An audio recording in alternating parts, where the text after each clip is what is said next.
This is Democracy, a podcast that explores the interracial, intergenerational, and intersectional unheard voices living in the world's most influential democracy. Welcome to our new episode of This is Democracy.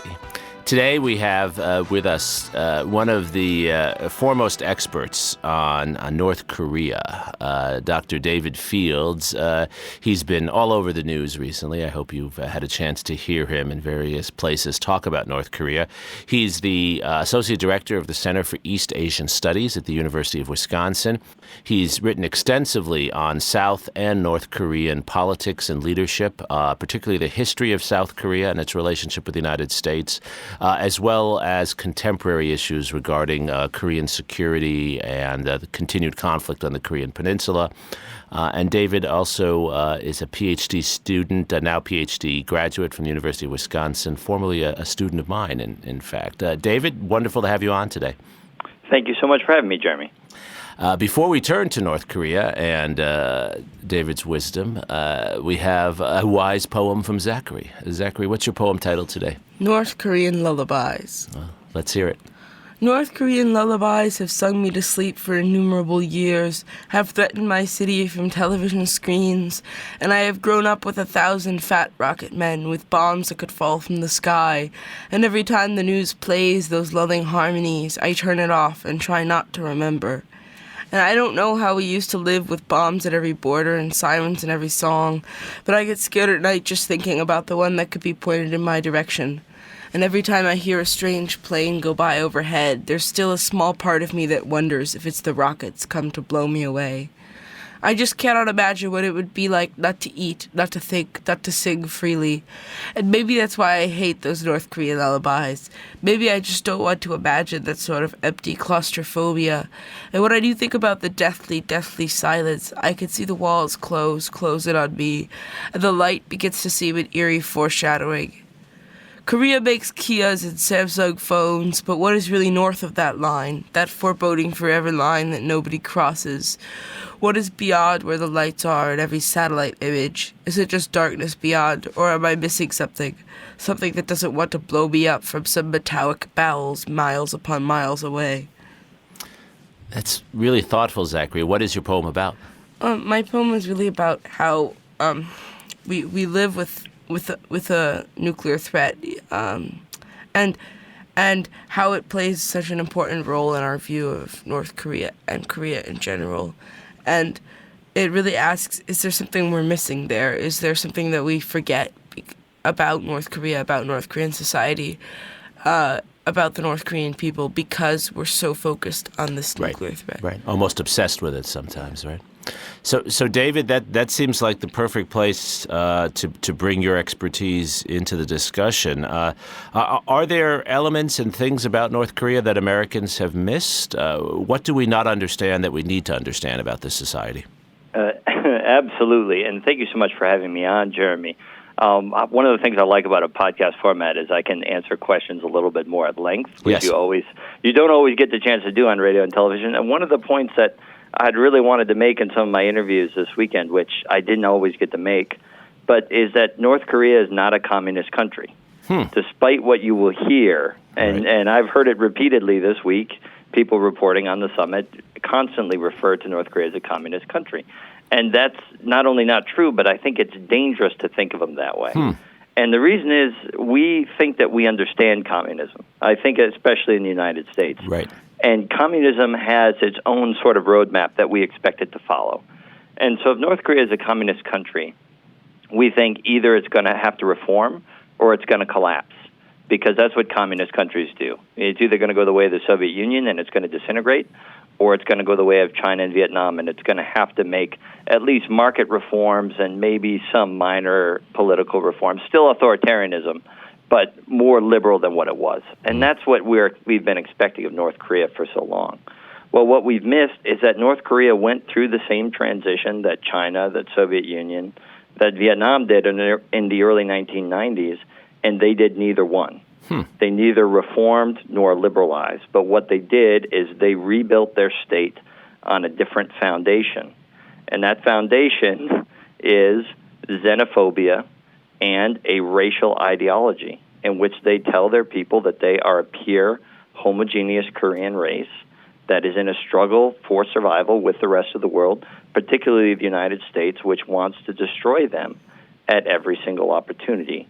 And it is only the visionary leadership of the Kim regime, who seems to know how to manage this foreign threat and who has managed to develop nuclear weapons against all odds, that has been able to keep North Korea intact.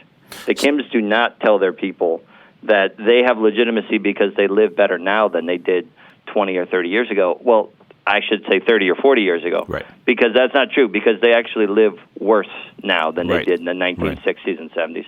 They live marginally better than they did in the 1990s. But the regime primarily draws legitimacy by saying, we are protecting you from this external threat to our country and our race. So that's the puzzle, I think, for many of us who observe North Korea without the insights you have, David. Why is it that the North Korean people continue to believe what sounds like a somewhat ridiculous myth from the outside? Well, we should say from the outset that clearly not all North Koreans believe this, because if they all believe this, there would be no defectors. Right. And people do defect every year. But it's an astonishingly small number. I just checked the numbers last week, and I want to say it was less than 30,000 over the last 10 years. Wow. That is not a large number of No. defectors. And many of these defectors actually end up going back to North Korea. And this is very, very hard for us to understand. But the reason that they do is because in North Korea, life is about something. And many of these people come to the South, and they try to integrate into a liberal capitalist society, and the South Korean government does what they can to help them. But the truth is they find life there very alienating, and they find life in China very alienating because as twisted as the narrative is that the regime tells them, it actually gives purpose to their struggle, and it really gives meaning to their life. Their life is a daily struggle for survival for the Korean race.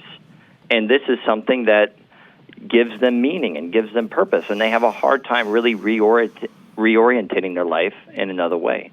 Right. And it's important to note, too, that this is what they're taught. And certainly, even if they don't believe it, it's hard for them to know what to believe because there's no counter-narrative to this information in North Korea, no consistent counter-narrative coming in. Why do they believe that Kim Jong-un is this great leader protecting them, as you describe, when he didn't have any experience in this role, when he's the grandson of the founder? How does he maintain that role and not have a general or someone else oust him and replace him? Well, this is another reason why it's so important to understand that they're not communists. Actually, in 2009, they rewrote their constitution, dropping all references to communism and holding up the military first policy, or Sungun. And this is important because I think they understood that their leadership structure and really their whole society right now is not justifiable by any communist doctrine whatsoever. Right? They have a caste system. They have essentially a hereditary monarchy, and they have a whole other set of systems that is just not justifiable by any version of communism. So they understood that they needed to change this, and they began drilling into their people, really all the way back with Kim Il-sung, that it was a very, very dangerous world. But there was this Kim family, this Kim dynasty, who somehow this skill and this ability is passed down from father to son, and they know how to handle this. They know how to handle foreigners. Now, I will say that I don't believe that Kim Jong-un actually has anywhere near the legitimacy that Kim Il-sung had. And I don't believe that Kim Jong-il did either. But you have this very precarious position where they have managed to, at least at an official level, concentrate all legitimacy in the Kim family. So anyone who was to try to, from the inside, to try to oust this family would be in a very precarious position as far as legitimacy goes, and you could imagine a rival stepping up and saying, no, I'm going to return the Kims to power, although with me as the power behind the throne. And this seems to be a very risky proposition for anyone inside North Korea that wants to see change. I see. So it's a combination of totalitarian indoctrination and terror. Exactly. And I don't know if you saw this week, but there's been a North Korean provisional government in exile founded, And it's founded with none other than the son of Kim Jong-nam at the head of it. So even North Koreans outside of Korea who are wanting to see change in Korea recognize that the Kim family has incredible legitimacy. Whether they believe it's warranted or not, they understand that if you don't have a Kim at the head of your organization, you're not gonna be relevant at all to North Korea. Gotcha. And it's interesting how important Kim Il-sung, the founding father, is in these discussions of the myth and the status of the regime. Maybe to take one step back, David, how did this regime get formed? Why does the North Korean regime look so different from South Korea that Zachary was referring to, a country that makes Kias and Samsungs? Why does North Korea look so different? I think it looks so different, one, because, they were founded with the help of two diametrically opposed societies. Kim Il-sung was largely set up and put in place by the Soviet Union, and they were trying to institute a real communist system, one where there'd be collectivized land ownership, where there would be, ideally, there would be equality, and this is what North Korea was founded on. Now, over the first 30 years of Kim Il-sung's rule, he started moving in a different direction. And in the 1990s, when the Soviet subsidies and the Chinese subsidies of North Korea were withdrawn, they had to go in another direction very quickly because that hybrid was no longer in place. South Korea, on the other hand, was founded with the aid of the United States. And you'll often see that Syngman Rhee was installed by the United States. I happen to disagree with that view, that actually the United States chose to work with Syngman Rhee when they could not find anyone else who they thought would be more pliable. And just to explain, Syngman Rhee is the first leader of South Korea after World War II. Exactly. He is the first president of the Republic of Korea. Kim Il-sung is the first leader of North Korea. But South Korea was actually founded on a liberal, democratic, constitutional structure. Now, I like to say in my research that figures like Syngman Rhee and Park Chung-hee did everything they could to bend that structure towards totalitarianism. And for many years, actually, South Korea really did not look in much better shape politically than North Korea did. But while they bent that structure to the maximum, they were never able to break it. They were never able to fundamentally change the South Korean constitution nor South Korean expectations for what their government should be. And so eventually in the late 1980s, you have a democracy movement come to fruition in South Korea and really end its flirtation with authoritarianism. So while for many years they looked very similar, they're founded on really, really opposite structures. And how is it that this northern regime, which is founded on less capitalist structures, has been able to compete militarily? They've been able to compete militarily by putting all of their resources into basically one thing, and that is the military, and that's specifically nuclear weapons. And this is a key distinction between, I think, North Korea and every other country that we've looked to as communist, okay? So communism, it does not have a good record in the 20th century, but philosophically it is a developmental theory, right? As to how you can uplift people, how you can make them equal. In practice, it seems like it never worked out that way, but that was the theory behind it. Well, the theory behind North Korea since the early 1990s has been just the opposite. It's been to purposefully underdevelop their people, all right? So about 75% of North Koreans, according to Go Myung-hyun at the Asan Policy Institute, live according to a life of subsistence agriculture, right? They have to provide food for the state, which is confiscated, and then which is not returned to them. And then in their spare times, they have to go what they can through all sorts of means, through secret gardens and through gathering to try to just survive. So what the regime has done is it's basically taken 75% of its people and say, we don't care what happens to you. You're on your own. We are going to provide for the 25% that is absolutely essential to the running of the state, and we're going to put just an inordinate amount of resources into nuclear weapons. Now, this was something that none of the other communist states were willing to do, and when they realized that they could not bring development to their people, and when their people realized this, they had to make changes. And what they did was they said, okay, we'll continue being authoritarian, but we're going to liberalize for the sake of development. North Korea went in just the opposite direction. It sounds a lot like Stalinist Russia in many ways. Yes. And in fact, as you probably know, it was the Soviet leaders and Mao Zedong that were really putting pressure on Kim Il-sung when they saw that where other countries were jettisoning their cult of personality, he was ramping this up. Right. And they thought that this was completely unacceptable. And through very shrewd maneuvers of his own, he began to play both sides off against each other and relieve pressure on him to de-Stalinize, in a sense. And so rather than stopping, it actually just continued over his entire regime. So David, you've given us a really provocative and insightful account of what's happening within North Korea.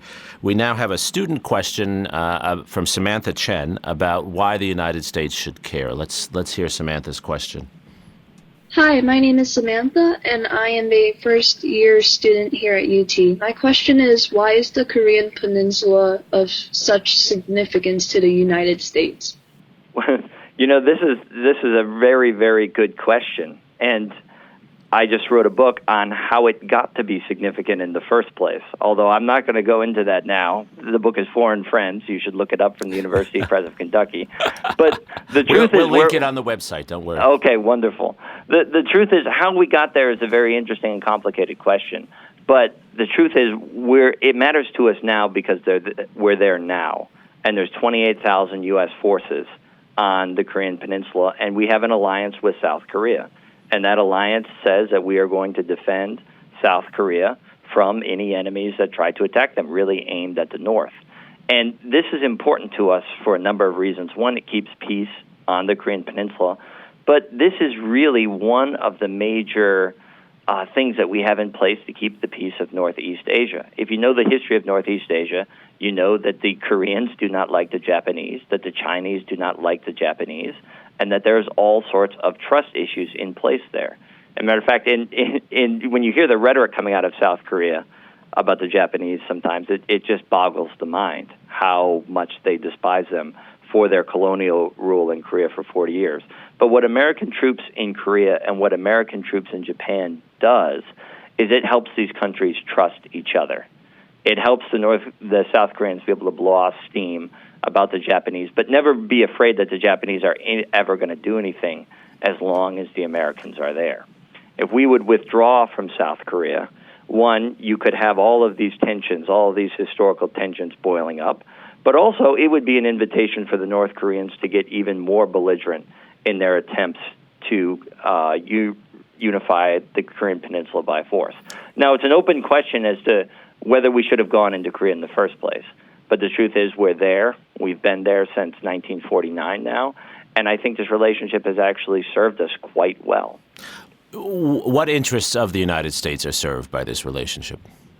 The interests that are served is that by keeping Northeast Asia stable, we keep one of the most vibrant trade relationships the world has ever known going, right? The trade between North America and Northeast Asia is vital to the United States, and it's one of the reasons Americans have been able to live such materially rich lives for the last 30 or 40 years.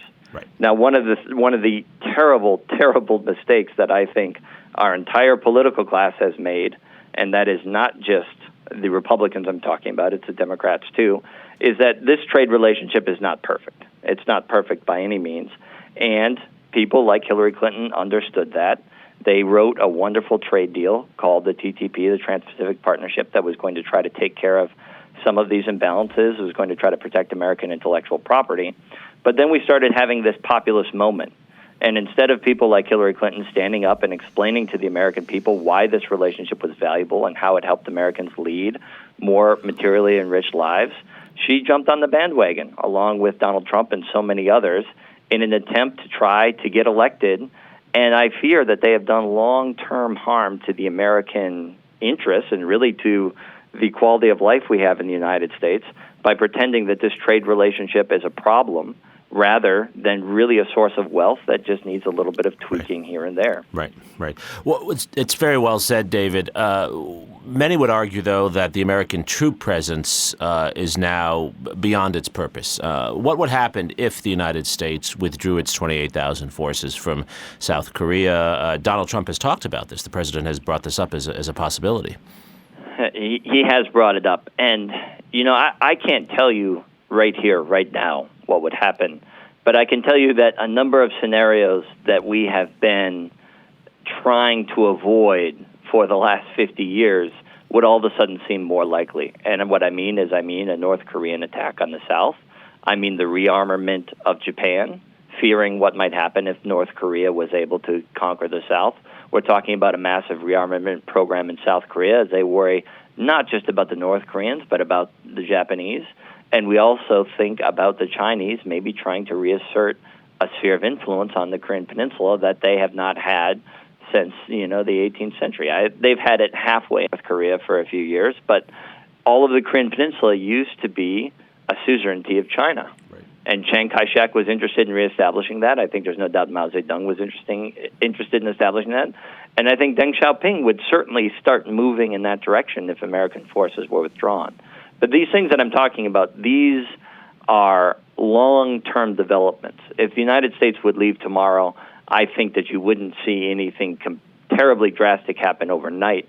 But all of a sudden, a whole new set of undesirable scenarios that we've been trying to avoid for a long time would all of a sudden start becoming possible again and even likely. Right. It sounds like it's a case where the historical contributions of the United States, for good and for ill, are significant in understanding how the region has developed to the moment it's come to, and that taking the United States out would certainly undermine many of the pillars of stability that we become committed to in many ways. Exactly. These societies and these relationships between these countries have developed with the assumption that the United States is going to be there. Right. And I can't stress enough that this is not a dead cost to us.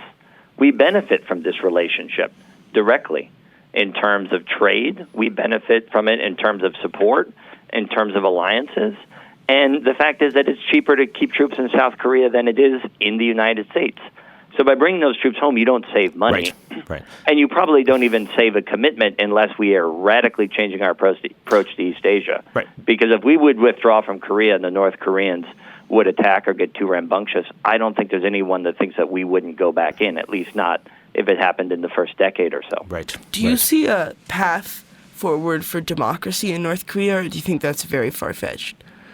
And Zach, I was very impressed by your poem. I actually thought that maybe you had been to North Korea based on some of the things that you had written.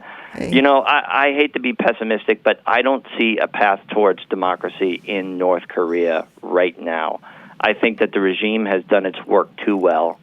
They have brainwashed the people they can brainwash. They have left the other people in such a dire struggle for their own subsistence and security where they really don't have much else to think about. I mean, it's hard for them to imagine change when all they're thinking about is, how am I going to get through, this next winter? How am I going to get through this next drought? So I don't really see hope for democracy in North Korea in the near future. I don't really see much hope for North Korea until the Kim regime is gone. And even if the Kim regime does go, that doesn't mean necessarily that North Korea is going to be in the direction that we want. I mean, we talk all the time about the economic costs of the reunification of the Korean Peninsula, but really the costs, the ideological and the human costs are just going to be staggering. I mean, there's 20 million people there who who believe nothing but lies about the rest of the world, about their own country, and about their own leadership. It takes generations to deal with something like that. So we have another student question following along Zachary's question, really interrogating how we can think about peace. If we can't think about democracy, how should we think about peace? This is a question from Anish Namburi. What do you think it would take in order to achieve relative peace with North Korea? Would there have to be a change in leadership or a change in political ideology, or do you think our country's foreign diplomacy can succeed? This is a very important question. And this is one of the reasons why I was actually optimistic when I saw that Donald Trump had walked away from the summit without a deal. And what I hope Donald Trump is going to do now, which I somewhat doubt, but I hope he's going to give up on the idea of bilateral diplomacy with North Korea. And the reason I hope that is because there is no obvious solution to this problem right now, none whatsoever. And so when there's no obvious solution, I feel like the most important thing that we can do with North Korea is make sure that us and our allies and the entire international community stay on the same page about this problem, right? Because North Korean nuclear weapons are not only an American problem, they're not even primarily an American problem. This is North Korea really thwarting the wishes of its neighbors, the entire international community. They had signed the Non-Proliferation Treaty and then developed weapons while they were signatories to it. And so the international community needs to come together to deal with this problem. And that's what we'd been doing until Donald Trump. And Donald Trump decided to tear up that playbook and go in a different direction. And I'm worried has done damage by opening gaps between us and our allies. And I really hope that we can come back together now and treat North Korea in a multilateral fashion. Because while I think it's going to be necessary over time to recognize the existence of North Korean nuclear weapons, they're already there. We do not have to recognize the legitimacy of them. Matter of fact, I think we should never recognize the legitimacy of them. And the more the international community is united on this front, the more we have the ability to wait out the North Koreans on this issue. And when I say wait out, I'm not talking about years. I'm talking about decades. Right. It comes back to a historical lesson from the Cold War, which is that multilateral containment of dangerous regimes is probably the most effective long-term policy. Certainly. And that's going to be the case with North Korea.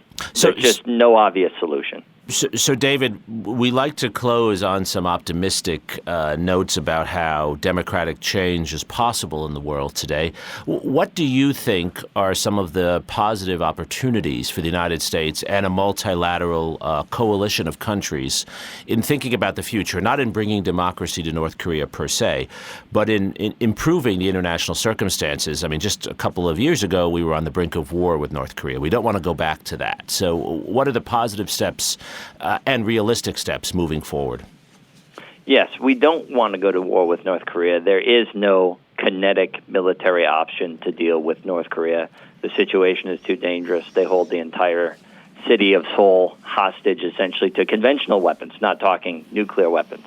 So I think the best thing that we can do is make sure that we come together, make sure that we keep sanctions on the regime, which are focused on the elites, as it was done in 2017, and just make sure that we stay on all the same page.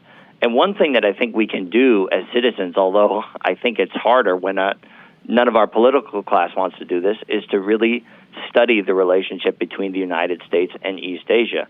Look at the costs and look at the benefits of it. And I think that if you look at it in a fairly objective fashion, you'll understand that we benefit tremendously from this relationship, and they benefit from it too. This is not a zero-sum game.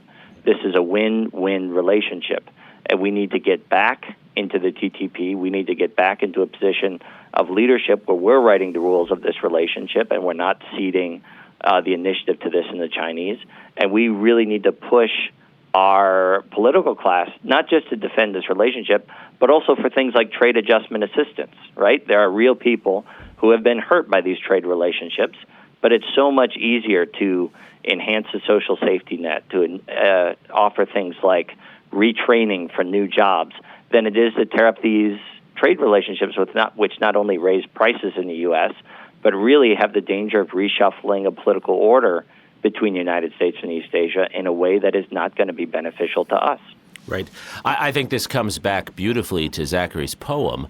In a certain way, as Zachary was saying, we've become obsessed with the nuclear issue, and of course the nuclear issue is crucially important, but we've lost sight, as you're saying, David, of the broader web of relationships with Japan, South Korea, to some extent with China, relationships that have been the source of progress for the last half century or so. Exactly, because North Korean nuclear weapons are a terrible thing, but we cannot do anything about them right now. It's just an unfortunate truth. What we can do is we can strengthen the relationships that we need to be able to deal with this problem in the long term. And right now, we have an administration that's trying to do just the opposite. They're trying to solve an unsolvable problem while they're rapidly turning one of the great strengths of this nation into a weakness. Yes. By pressuring these relationships, by adding an element of uncertainty into so many of these relationships at a time when we don't need it. Right. Well, David, you've given us really such an insightful and full understanding of North Korean society, of its leadership. You've put this in the geopolitical context. You've given us a mini international economics lesson. And most of all, I think you've inspired us to study this issue more deeply and avoid some of the easy answers that sound tough in the short run but actually undermine our own interests. Thank you for joining us this morning. Thank you so much for having me. And Zachary, thank you for your poem as always.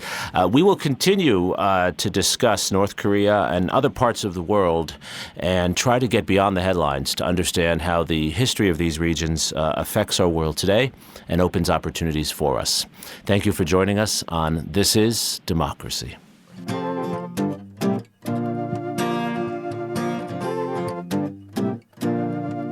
This podcast is produced by the Liberal Arts Development Studio and the College of Liberal Arts at the University of Texas at Austin. The music in this episode was written and recorded by Harrison Lemke, and you can find his music at harrisonlemke.com. Subscribe and stay tuned for a new episode every Thursday featuring new perspectives on democracy.